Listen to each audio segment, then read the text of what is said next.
Majesté, bonsoir et merci d'accueillir l'équipe de Sacrée Soirée ici à Rabat à l'occasion de l'émission que nous diffusons depuis la capitale. À la lecture de l'entretien que vous avez accordé à Éric Laurent, on se rend compte que certaines valeurs paraissent essentielles aux Marocains, certaines valeurs qui, d'autre part, peuvent paraître démodées ailleurs. Le respect de la famille, les traditions, le respect des enseignants, sont des valeurs fortes et essentielles à votre avis? Ce sont des valeurs fortes, mais elles sont aussi des valeurs essentielles, car en définitive, l'homme ne vit pas seulement en société, confronté aux problèmes communs ou communaux. Il vit aussi avec lui-même. Et pour bien vivre avec la société, il faut qu'il sache vivre avec lui-même.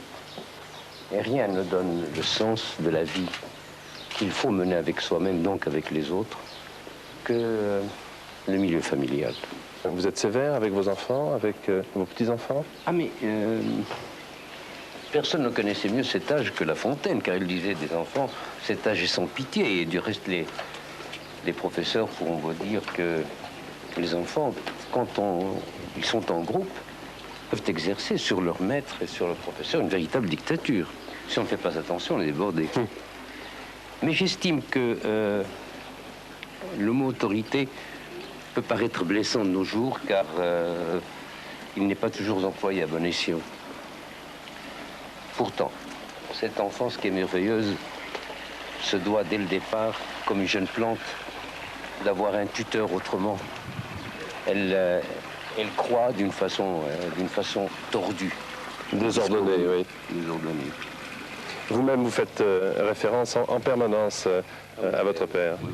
Oui, et je dois dire que je suis très satisfait de...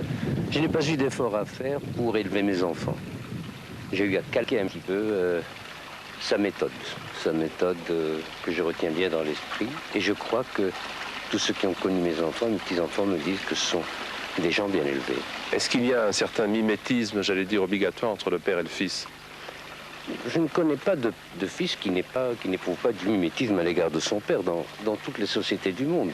Sauf si, naturellement, il arrive un moment où il y a une cassure entre les deux. Mais lorsque les relations sont des relations normales entre père et fils, le mimétisme est une chose naturelle qui est collée à l'enfant comme elle l'a été à son père vis-à-vis de son grand-père.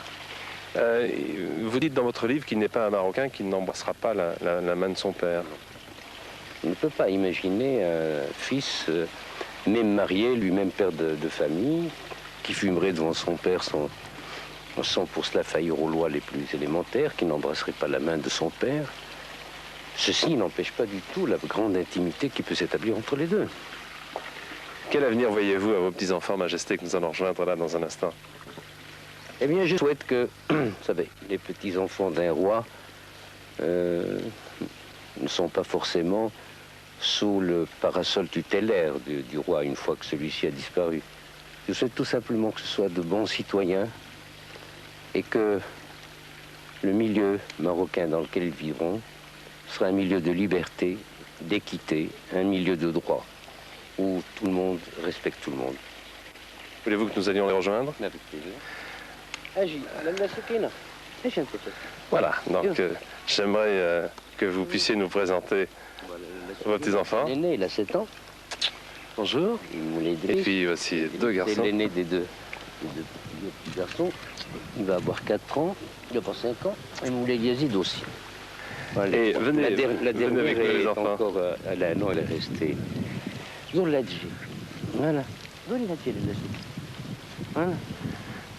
Voilà, donc... Vous savez, il ne faut pas se fier aux apparences. Ils sont terribles comme tous les enfants. Ils sont terribles. Et quelles sont leurs occupations, leurs distractions favorites? Est-ce que vous êtes un grand-père traditionnel? Non, ils aiment monter à bicyclette, jouer avec des jeux, et aussi commettre toutes les bêtises qui sont tout à fait de leur âge. Vous avez le temps, Majesté, de vous occuper de vos petits-enfants, de jouer avec eux comme tous les grands-pères? Tous les jours. Oui. Quand je suis à Rabat, je le vois tous les jours. Et je plains les grands-parents qui n'ont pas le loisir de voir leurs enfants aussi souvent. Merci, Majesté, de nous avoir reçus ici à Rabat dans votre résidence. Voilà, nous rejoignons maintenant Laurence qui se trouve dans la résidence Tazi pour la suite de Sacrée Soirée.